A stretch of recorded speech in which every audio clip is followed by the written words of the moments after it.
in Colorado. But before we say goodbye to Colorado this season, we have some amazing rodeo rides, runs, and stories to share with you. Yes, this season we'll meet the NLBRA kids and their families, talk to some of the hundreds of volunteers who make this event possible, check out the dedicated vendors, and hear firsthand why this part of the Western lifestyle is so very important to the families and the supporters of the NLBRA. Tune in today, and you're likely to discover that these families are a lot like yours. Their boots just get a little dirtier on the weekends. Sit back and enjoy the show. It's time for Little Britches, only on RFD TV.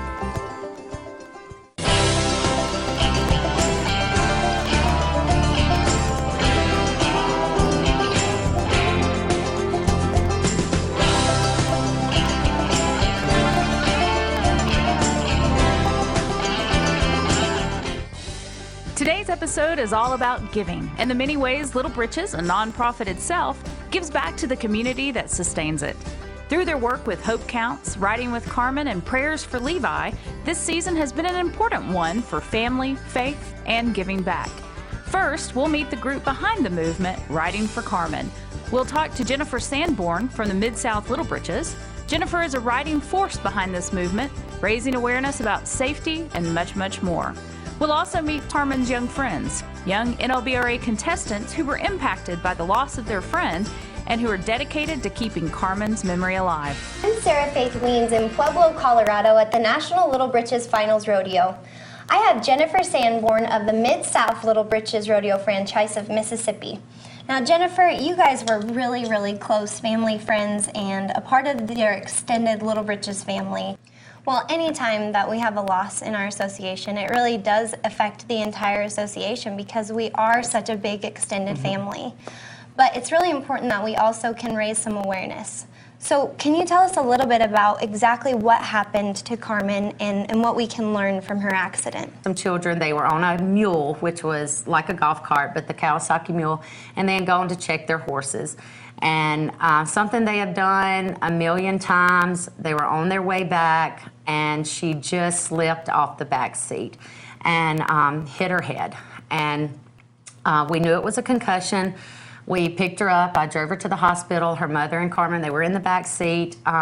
We got to the hospital, and, you know, we really thought it was just a normal concussion. They did keep a close watch on her. The next day, we thought she was doing good. She was talking, and then she had a seizure.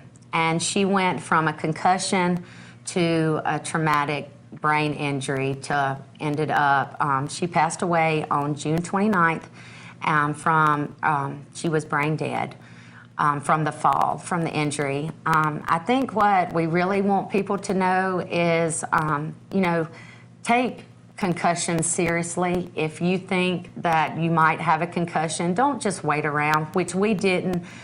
Gina, we had, you know, she had her at the hospital. She was in great care, but to take those seriously because one incident can change your lives. If you could describe Carmen and just her personality to people who never got the chance to meet her, what would you say?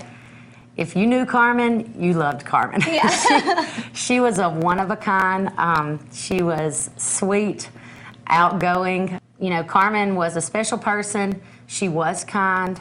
And that's another thing that we want to stress through her memory is to try to do something kind for somebody. You know, her mother put on her Facebook page yesterday to try to do one thing nice to somebody every day and see what that can do, because that's how Carmen was. I'm looking at your gorgeous shirt right here, and you've got a patch that says Ride for Carmen, right? And Carmen Smith was one of your really, really good friends, wasn't she?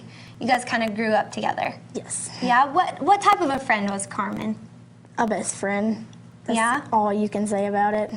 What made her such a best friend to you? She was always sweet. She never had a frown on her face. She was always outgoing. She never stopped moving. Yeah. Like, when I went over to her house, we would never stay inside. We'd always go jump on the trampoline or go catch the horses and ride them, or ride on her dirt bike, which scared me to death. It scared me very badly because I was like, Carmen, stop, because she would go fast. I've seen a lot of you guys wearing these patches that say Ride for Carmen.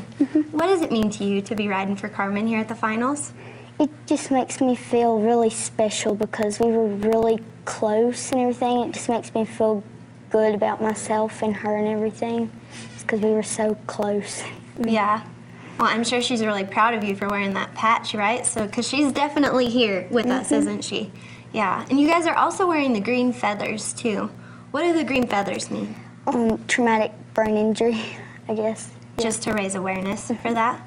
Carmen she was one of our best friends. If you ever met her, she was kind of hard to forget. She was always laughing, smiling, no matter if she messed up, happy, sad, she was always smiling. She just had a godly attitude, and she was so fun to be around the way she was. Carmen was never mad. She was always happy, and she had many, many friends. She never really wanted to not be anybody's friend. She wanted everybody to be her friend, and she loved people. So is there a place where people can go to maybe donate? Is there a memorial fund set up for her? Yes, there is the Carmen Smith Fund at Renaissance Bank in Louisville, Mississippi. They also have a GoFundMe set up, and I think it has been posted to the National Little Britches Facebook page to go and help. A scholarship is going to be set up in memory of Carmen with after the medical expenses have been paid, to try to keep her memory alive and to help others. We'll be right back with more Little Britches Gives Back, only on